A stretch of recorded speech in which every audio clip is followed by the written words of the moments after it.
నా పేరు డాక్టర్ శ్రీనివాస్ అండి. నేను కేర్ హాస్పిటల్లో ఇంటెన్సివ్ కేర్ స్పెషలిస్ట్గా పనిచేస్తున్నాను. Hyderabad chapter Indian society of critical care medicine Hyderabad చాప్టర్కి నేను సెక్రటరీ అండి. ఈ ప్రపంచ సెప్సిస్ దినం సందర్భంగా మనం ఈ సెప్సిస్ గురించి జనరల్ పబ్లిక్లో మీడియాలో కొద్దిగా అవేర్నెస్ తెద్దామన్న ప్రయత్నం భాగంగా మేము ఈ ప్రెస్ కాన్ఫరెన్స్ మీటింగ్ అరేంజ్ చేశాము.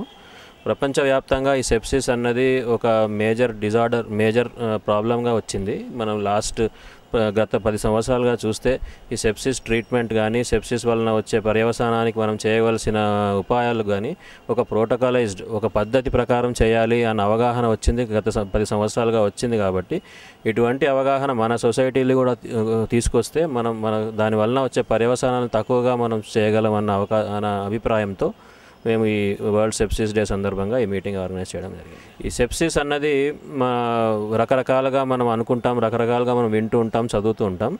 సెప్సిస్ అంటే ఏంటి అన్న ప్రశ్న మీ మైండ్లో ఉండవచ్చు. మనకి రొటీన్గా వచ్చే ఇన్ఫెక్షన్ అంటే ఏదన్నా బ్యాక్టీరియా కానీ ఫంగస్ కానీ వైరస్ కానీ మన శరీరంలో ఒక భాగానికి సోకినప్పుడు అది ఇన్ఫెక్షన్ అంటాం దాన్ని. ఈ ఇన్ఫెక్షన్ ఒక స్టేజ్ దాటి శరీరంలో ఉన్న ఇతర అవయవాలకు వ్యాపించిన పరిస్థితిలో దాన్ని సెప్సిస్ అంటాము.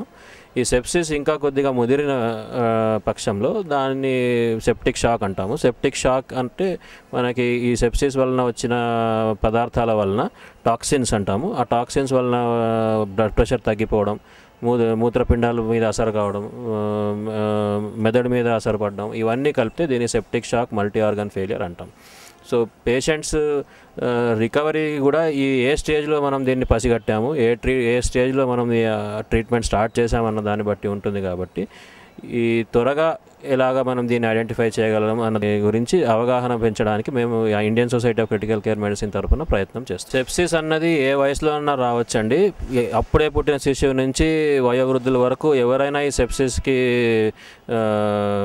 ఎవరికైనా రావచ్చు. కానీ ఈ చిన్న వయసులో ఉన్న వాళ్ళకి 2 సంవత్సరాల కన్నా తక్కువ ఉన్న 70 సంవత్సరాల కన్నా ఎక్కువ ఉన్న వాళ్ళకి వస్తే కనుక దీనివల్ల వచ్చే పర్యవసానాలు చాలా సీరియస్గా ఉంటాయి. అందుకని కొంచెం జాగ్రత్తగా. ఇన్ఫెక్షన్ అన్నది శరీరంలో ఏ భాగానికన్నా రావచ్చు. కాకపోతే ట్రాపికల్ కంట్రీస్ అంటే మన ఉష్ణ దేశాలు ఇలాంటి దేశాల్లో చూస్తే కనుక లంగ్స్లో చాలా కామన్గా వస్తుంటుంది. తర్వాత యూరిన్లో కామన్గా వస్తుంటుంది. మన దేశంలో ఈ ప్రాంతంలో ప్రపంచంలో ఈ ప్రాంతంలో మలేరియా, డెంగీ, లెప్టోస్పైరా ఇలాంటి జబ్బులు కూడా కామన్గా ఉన్నాయి. కాబట్టి ఇవి సెప్సిస్కి దీనికి చాలా క్లోజ్ రిలేషన్షిప్ ఉంది. కాబట్టి దీన్ని కూడా అందులో చేర్చి మనం డిస్కస్ చేయాలి. ప్రతిరోజు మీరు ఏదైనా హాస్పిటల్కి వెళ్ళి ఇంటెన్సివ్ కేర్ యూనిట్ కానీ మెడిసిన్ డిపార్ట్మెంట్లో కానీ చూస్తే కనుక కనీసం 10 నుంచి 12% పేషెంట్లు ఇన్ఫెక్షన్ సెప్సిస్ వలన ట్రీట్మెంట్ కోసం వచ్చిన పేషెంట్లే ఉంటారు. సో ప్రతిరోజు మనకి ఇలాంటి పేషెంట్లు కనపడుతూనే ఉంటారు. హైదరాబాద్లో ఇప్పుడున్న మెడికల్ ఇన్ఫ్రాస్ట్రక్చర్ మనం చూస్తే కనుక ఇలాంటి పరిస్థితులను ఎదుర్కొనే సామర్థ్యత ప్రతి హాస్పిటల్కి ఉందండి. దాన్ని ఉపయోగపరచుకోవడానికే అవగాహన మేము తేవడానికి ప్రయత్నం చేస్తున్నాం. ట్రీట్మెంట్ కాస్ట్ అన్నది మనం ఏ స్టేజ్లో ఇది జబ్బును పసిగట్టామన్న దాన్ని బట్టి ఉంటుందండి. సింపుల్ ఇన్ఫెక్షన్తో కనుక మీరు అడ్మిట్ అవుతే ఒక 10-15 వేలలో అయిపోవచ్చు.